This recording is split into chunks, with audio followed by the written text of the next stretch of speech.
The Astoria and Flushing lines were once shared by the I.R.T, B.M.T, and 2nd Avenue Elevated.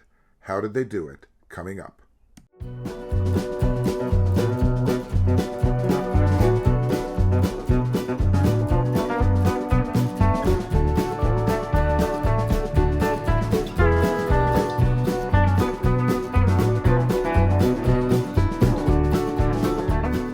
Our story begins in 1913, when an agreement was reached between the City of New York and two competing companies, the Interborough Rapid Transit Company, or I.R.T., and the Brooklyn Rapid Transit Company, or B.R.T., to expand the subway and divide its operation between these two companies.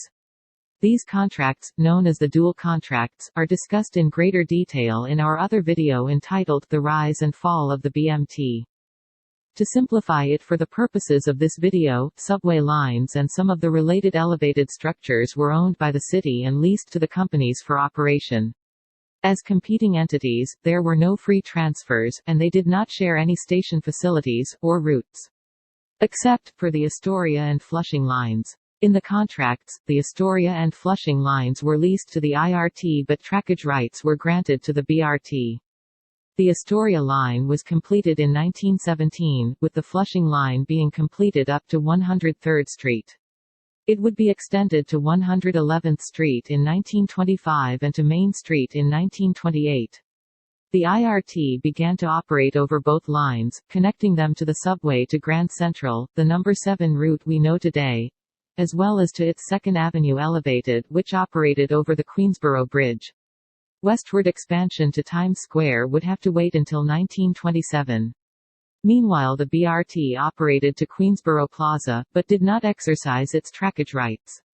The major problem facing the B.R.T. was that it opted for subway cars that were 1 foot wider than the I.R.T. cars, so they did not fit on these routes. This is the reason that today's numbered lines do not share routes with lettered lines. In 1918, the B.R.T. declared bankruptcy. The reasons are explained in more detail in other videos on this channel.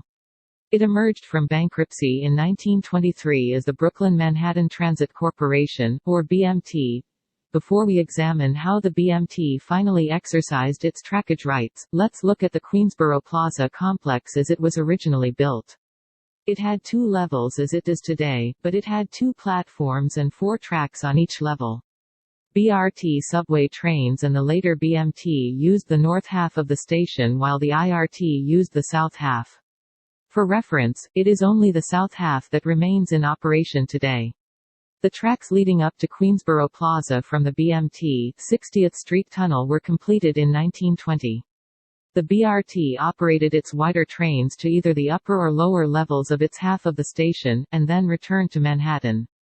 In 1924 an additional track was added that allowed B.M.T. subway trains to arrive on the upper level, discharge passengers, then continue past the station to change ends, and return on the lower level to pick up Manhattan-bound passengers. B.M.T. passengers were at a disadvantage, however, because they had to pay an additional fare to continue on I.R.T. trains to either Astoria or Flushing. Note the design of the mezzanine that had a barrier between the 2 halves of the station as well as separate fare booths for the 2 companies. But how could the B.M.T. operate service to Astoria and Flushing? One possible solution considered was the use of a gauntlet track. A gauntlet track is an arrangement where 2 sets of railway tracks run parallel to each other on a single roadbed and overlap so that only one set can be used at a time. This would allow the wider trains to run on the outer set.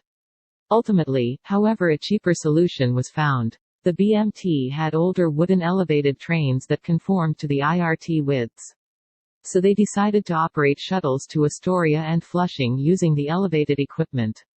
The wider B.M.T. subway trains still terminated at Queensboro Plaza, and passengers could continue their journey on the shuttles without paying another fare. Initially, the shuttle was a round-robin operation. That is, the shuttle arrived from Astoria on the lower level then departed as the Flushing shuttle. When the Flushing shuttle arrived on the upper level, it departed as the Astoria shuttle. This continued till around 1938 when the track arrangements were changed to allow for separate Flushing and Astoria services. This facilitated operating longer trains and even an express service on the Flushing line to serve passengers going to the 1939 World's Fair. Here we see sections of the I.R.T. and B.M.T. maps showing the Astoria and Flushing lines.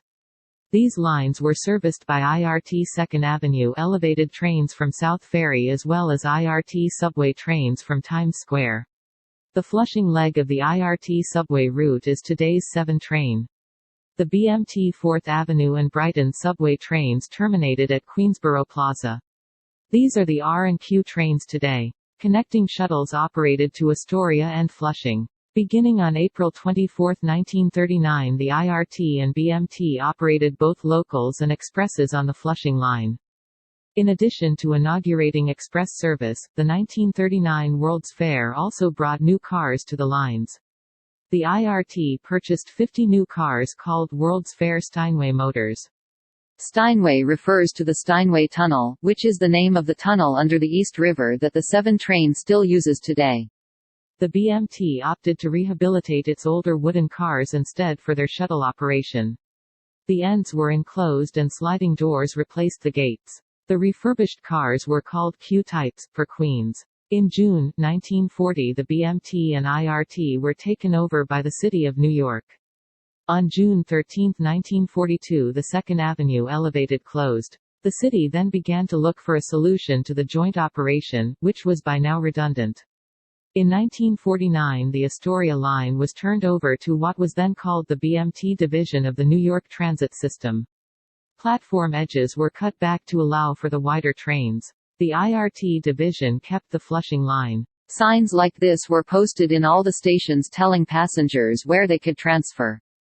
One final item of interest involves fare collection and how the companies shared revenue.